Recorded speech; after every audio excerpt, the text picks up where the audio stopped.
much. And now to a crisis in the classroom. Capital Region Congressman Paul Tonko among a group of lawmakers in D.C. today who tried to enter the Department of Education building to meet with the acting secretary. They were met by a security guard at the front door.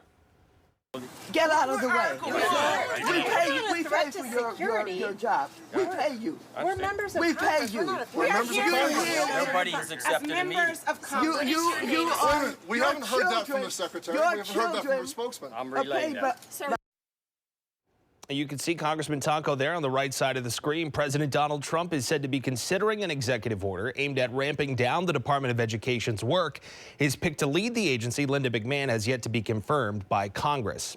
So these events in Washington coincide with a new op-ed. The headline, "Shut Down the Department of Education." It was written by Betsy DeVos, who served during President Trump's first stint in the White House. DeVos writing in part, quote, "I served as the 11th U.S. Secretary of Education.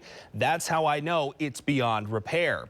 DeVos echoing what President Trump, Elon Musk, and others close to the administration have criticized about the DOE that has driven the president's goal of shutting it down.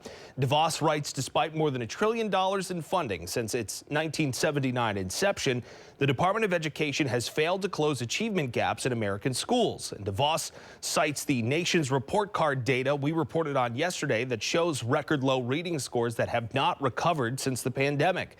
A shutdown could have an impact on college students. A lot of what the DOE does relates to supporting federal college loan programs and Pell Grants, and also vocational training. Siena College's director of financial aid says until there's an official action, they're actually not sure how a shutdown would impact funding.